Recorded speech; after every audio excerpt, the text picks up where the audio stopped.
ক্ষুধা, অভাব আর ভাঙা হৃদয়ের পাঠ আমাদের কি শেখায় জানেন? জীবনের শ্রেষ্ঠ পাঠশালা কখনো কোনো ক্লাসরুমে থাকে না। কিছু শিক্ষার জন্য প্রয়োজন হয় না পুস্তক কিংবা শিক্ষকের। সেগুলো শেখা হয় আসলে তখনই যখন হৃদয়টা ভেঙে পড়ে, পকেটটা ফাঁকা থাকে আর পেটটা অনাহারে কাঁদে। পৃথিবীর সব মানুষের জীবন সোনার পালঙ্কে গড়ে ওঠে না। যারা আত্মদর্শনের কঠিন পথে পা বাড়ায় তাদের পায়ে থাকে ক্ষুর ধার অভিজ্ঞতার ক্ষত। শূন্য পেটের হাহাকার, অনাহারি পকেটের দীর্ঘশ্বাস আর নিঃশব্দ হৃদয় ভাঙার কান্না, এই তিন নিঃশব্দ শিক্ষকই শেখায় জীবনের সবচেয়ে মূল্যবান পাঠ। ক্ষুধা কেবল দেহের নয়, আত্মার আহার। একটা ক্ষুধার্ত পেট কেবল খাবার চায় না, তা চায় পরিচয়, চায় স্বীকৃতি, চায় উপলব্ধির আলো। অভুক্ত অবস্থায় মানুষ অন্যের ক্ষুধা বুঝতে শেখে।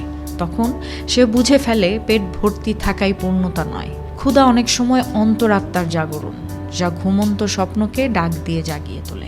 শূন্য পকেট সম্ভাবনার সূচনা। যখন পকেট ফাঁকা থাকে তখনই মানুষ নিজের আসল মুখোমুখি হয়। তখন আসলে ভান করার জায়গা থাকে না। অভাব শেখায় বিনয়, শেখায় কোনটা প্রয়োজন আর কোনটা বিলাস। সেই শূন্যতার অন্ধকার থেকেই জন্ম নেয় সেই আলোকরেখা যা জীবনের নতুন পথ দেখায়। আর ভাঙা হৃদয়ে সে এক নির্মম শিক্ষক। ভালোবাসা যখন ভেঙে যায় তখনই মানুষ একাকিত্বের আয়নায় নিজের প্রতিচ্ছবি দেখে। যার প্রেমে সে ডুবেছিল সেই ধ্বংসস্তূপেই সে খুঁজে পায় নিজের হারিয়ে যাওয়া কণ্ঠস্বর। তখনই সে বুঝতে শেখে ভালোবাসা দাবি নয়, এক আশীর্বাদ।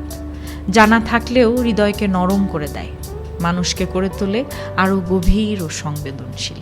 ব্যথাই আসলে পথের দিশারি আমার কাছে। ব্যথা কখনো শত্রু নয়, বরং একজন নীরব শুরু। যে জীবন কাটার খোঁচা পায়নি সে জীবন ফুলের সৌরভও বোঝে না। ক্ষুধা, অভাব আর হৃদয় ভাঙা, এই তিন নিঃসঙ্গ শিক্ষকই মানুষকে শেখায় ধৈর্য, উপলব্ধি ও পুনর্জন্মের অর্থ, যা আপনাকে কোনো ইউনিভার্সিটি, কোনো স্কুল কখনোই শেখাতে পারবে না।